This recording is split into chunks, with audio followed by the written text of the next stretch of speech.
Saat ini kita akan merenungkan firman Tuhan yang menjadi bahan renungan pada Minggu tanggal 19 Juni 2022. Dan sebelumnya mari kita berdoa. Kasih karunia Tuhan Yesus Kristus, kasih setia Allah Bapa, dan penyertaan Roh Kudus yang akan selalu menyertai kehidupan kita semua. Ya Tuhan Yesus, saat ini kami mau merenungkan firman-Mu. Singkapkanlah rahasia kebenaran firman-Mu, agar kami semakin mengerti, semakin memahami apa yang Tuhan kehendaki dalam hidup kami. Dalam nama Yesus, kami berdoa. Amin. Bapak Ibu yang terkasih dalam nama Tuhan Yesus, firman Tuhan yang menjadi renungan kita di minggu ini terambil dari Galatia pasal 3 ayat 23 sampai 29. Beginilah firman Tuhan. Sebelum iman itu datang, kita berada di bawah pengawalan hukum Taurat dan dikurung sampai iman itu telah dinyatakan. Jadi hukum Taurat adalah penuntun bagi kita sampai Kristus datang, supaya kita dibenarkan karena iman. Sekarang iman itu telah datang. Karena itu kita tidak berada lagi di bawah pengawasan penuntun. Sebab kamu semua adalah anak-anak Allah, karena iman di dalam Yesus Kristus. Karena kamu semua yang dibaptis dalam Kristus telah mengenakan Kristus. Dalam hal ini tidak ada orang Yahudi atau orang Yunani, tidak ada hamba atau orang merdeka, tidak ada laki-laki atau perempuan, karena kamu semua adalah satu di dalam Kristus Yesus. Dan jikalau kamu adalah milik Kristus, maka kamu juga adalah keturunan Abraham dan berhak menerima janji Allah. Demikian firman Tuhan. Bapak Ibu yang terkasih dalam nama Tuhan Yesus Kristus, senang bertemu dengan Bapak Ibu melalui channel YouTube ONKP Official. Kita bersyukur Gereja ONKP dalam visi misinya melakukan pelayanan kepada jemaat, salah satunya dengan membuat channel YouTube ini, dan tentunya berharap bahwa channel ini menjadi berkat bagi Bapak Ibu. Dan untuk mengembangkan channel ini, kami berharap Bapak Ibu menekan tombol like dan juga jangan lupa subscribe. Kiranya channel ini menjadi berkat untuk kita semua. Bapak Ibu yang dikasih dalam nama Tuhan Yesus, minggu ini kita membahas, kita merenungkan bagaimana karya Allah dalam kehidupan kita. Minggu ini adalah Minggu Trinitatis. Dalam Minggu Trinitatis kita akan melihat bagaimana karya Allah di dalam menyelamatkan dunia ini, termasuk di dalam menyelamatkan kita. Kita sudah melewati minggu-minggu di mana kita merenungkan bagaimana Yesus itu mati di atas kayu salib. Dan bagaimana dia naik ke surga. Dan dia memberikan Roh-Nya yang kudus bagi setiap orang percaya. Sehingga Roh itu yang menuntun kehidupan orang percaya. Intinya adalah percaya. Percaya bahwa Yesus telah menebus kehidupan kita. Bahwa Yesus telah mati bagi kita. Dan itu yang harus kita yakini, itu yang harus kita imani, itulah yang menyelamatkan kita. Dalam satu diskusi ada teman berkata, yang mana yang menyelamatkan? Imankah atau perbuatankah? Dan ini terus akan menjadi diskusi-diskusi. Karena Paulus berkata bahwa hanya oleh iman kita diselamatkan. Tapi Yakobus berkata mungkin berbeda. Dia berkata bahwa tunjukkanlah imanmu. Tapi saya tunjukkan melalui perbuatan saya bahwa saya beriman.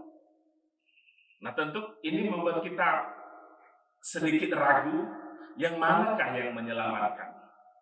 Imankah atau perbuatankah?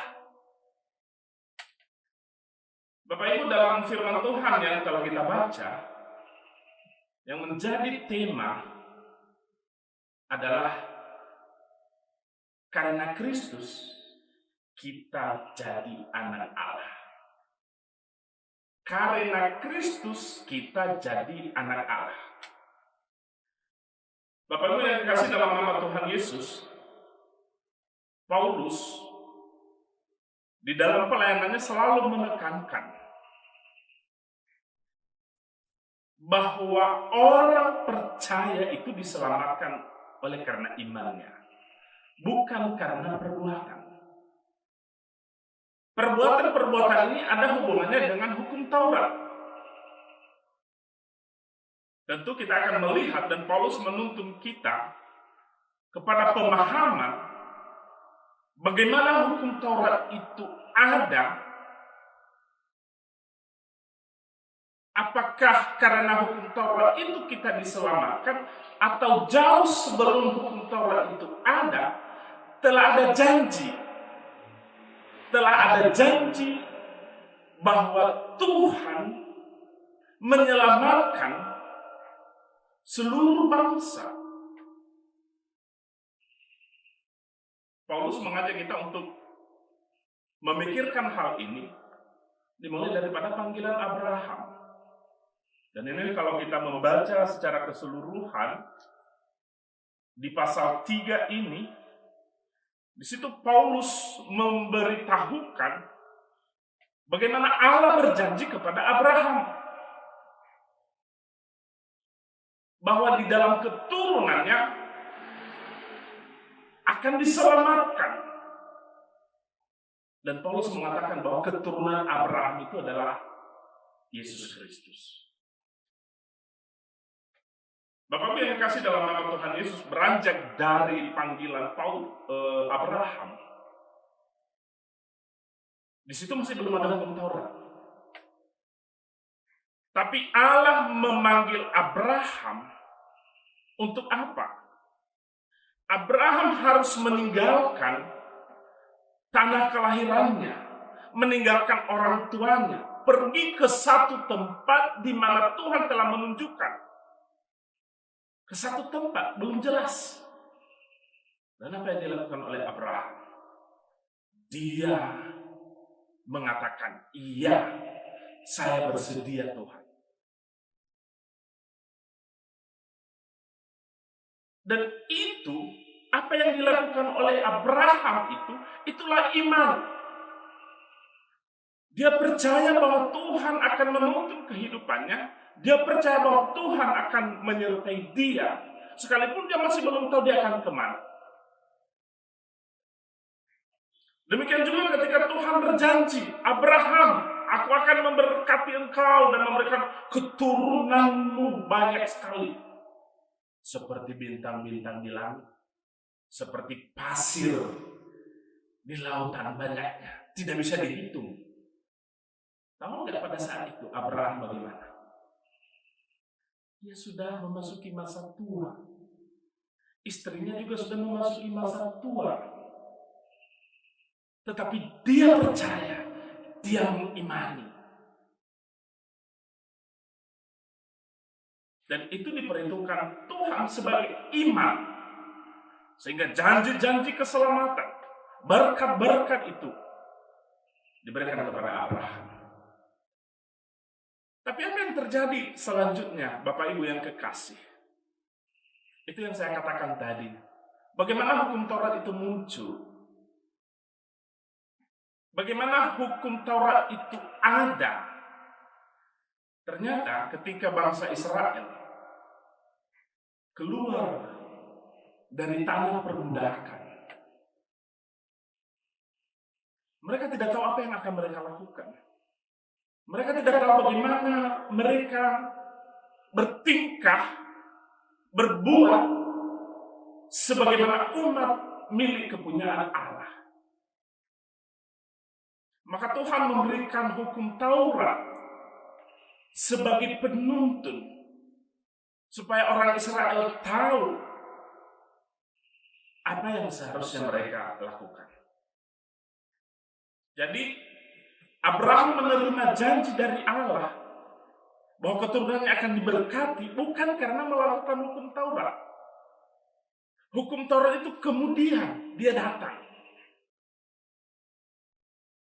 Lalu apa yang terjadi, Bapak Ibu yang kekasih? Orang Israel sebagai umat kepunyaan milik Tuhan hidup di bawah hukum Taurat. Hukum Taurat sudah mengatur apa yang harus mereka lakukan. Dan mereka harus berusaha keras untuk bisa melakukan hukum Taurat itu. Tapi apa yang terjadi?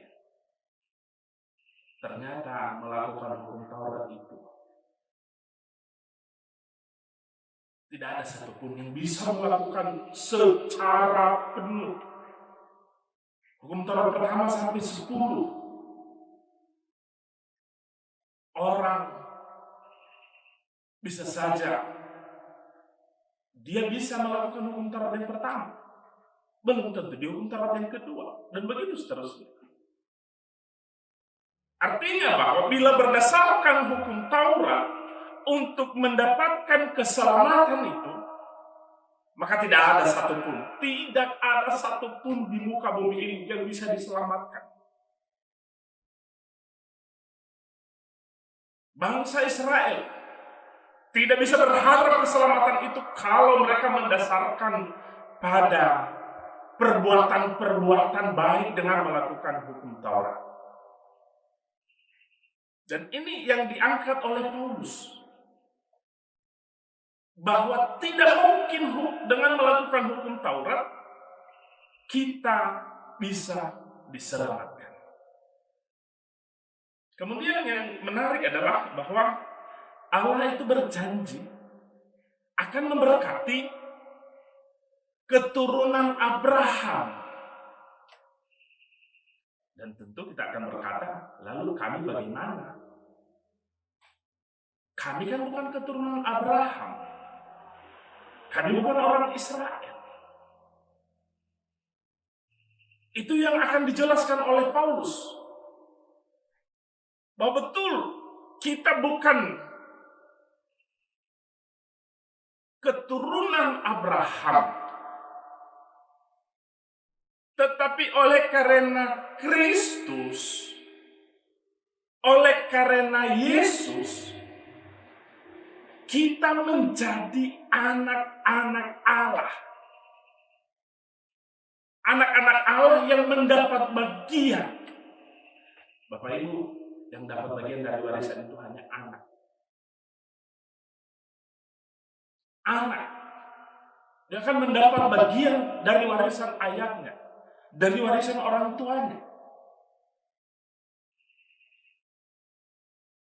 Dan Yesus ketika dia datang ke dunia ini, beberapa kali dia selalu menekankan bahwa kamu adalah anak-anak Allah. Ketika dia mengajar murid-muridnya berdoa, dia berkata kalau kamu berdoalah begini, Bapa kami yang di surga. Karena Kristus, kita menjadi anak Allah. Mari kita mencoba menghubungkan ini. Paulus berkata bahwa hukum Taurat itu menuntun orang kepada Kristus. Jadi logikanya begini. Pada awalnya Allah berjanji kepada Abraham bahwa keturunannya akan diberkati. Lalu keturunan Abraham ini menjadi banyak. Lalu apa yang terjadi? Mereka hidup semakin jauh dari Tuhan. Banyak perbuatan-perbuatan mereka yang salah di mata Tuhan. Lalu Tuhan memberikan hukum Taurat sebagai pedoman bagaimana mereka hidup. Tetapi ternyata bila berdasarkan itu, maka tidak ada satupun yang bisa diselamatkan. Tidak ada satupun. Maka Allah atas inisiatifnya sendiri, atas kehendaknya sendiri, Dia turun menjadi manusia. Dia membebaskan manusia bahwa tidak lagi berada di bawah hukum Taurat. Keselamatan itu dianugerahkan Tuhan bagi orang yang percaya. Jadi Paulus mengatakan ini sangat menarik sekali, bahwa hukum Taurat itu menuntun orang kepada Yesus Kristus. Artinya bahwa betul kita tidak lagi berada di bawah hukum Taurat, tetapi dari hukum Taurat kita memahami apa yang Tuhan inginkan. Makanya Tuhan Yesus ketika dia berada di dunia, dia berkata, atau dia merangkum hukum Taurat itu dalam 2 bagian besar. Yaitu pertama, bagaimana kita mengasihi Allah. Kasihilah Tuhan Allahmu dengan segenap hatimu, dengan segenap akal budimu. Dan hal yang sama, yang tidak bisa dipisahkan, yaitu juga mengasihi sesama manusia seperti diri sendiri. Jadi ada hubungan vertikal dan juga hubungan horizontal. Dalam hukum Taurat diatur bagaimana kita dengan Tuhan kita dan bagaimana kita dengan sesama kita. Dan Yesus sudah berkali-kali menekankan bahwa Dia datang bukan untuk meniadakan hukum Taurat, malah untuk menggenapinya. Walaupun keselamatan itu tidak lagi berdasarkan hukum Taurat, karena tidak akan ada orang yang bisa melaksanakan hukum Taurat itu 100%. Tetapi orang yang telah percaya kepada Kristus, dia tahu apa yang Tuhan mau melalui hukum Taurat. Tadi di awal saya sudah berkata bahwa ada diskusi menarik, yang mana yang menyelamatkan, hukum Taurat kah atau perbuatan kah? Kita harus melihat konteks daripada Paulus dalam surat-suratnya dengan konteks surat Yakobus. Ternyata Bapak Ibu, ketika dilakukan penelitian sejarah, ditemukan bahwa surat-surat Paulus lebih dulu daripada surat Yakobus. Ada puluhan tahun jaraknya. Jadi beberapa penafsir berkata bahwa orang-orang pada masa surat Yakobus, mereka salah paham dengan konsep anugerah yang dikatakan oleh Paulus. Mereka memahami bahwa hanya dengan percaya saja, tanpa ada perubahan tingkah laku, maka mereka bisa diselamatkan. Dan itu yang diingatkan oleh Yakobus. Orang yang percaya kepada Kristus itu hidupnya harus seturut dengan Kristus. Tidak hanya sekedar berkata aku percaya. Betul. Kepercayaan itu harus nampak dalam kehidupan sehari-hari. Orang percaya itu harus terlihat jelas dalam kehidupannya, bagaimana dia mengasihi Tuhan dan bagaimana dia mengasihi sesama. Dan di dalam Kristuslah kita menemukan itu. Jadi apa yang dimaksud di sini adalah Bapak Ibu, bahwa betul bukan hukum Taurat yang menjalankan, tapi iman.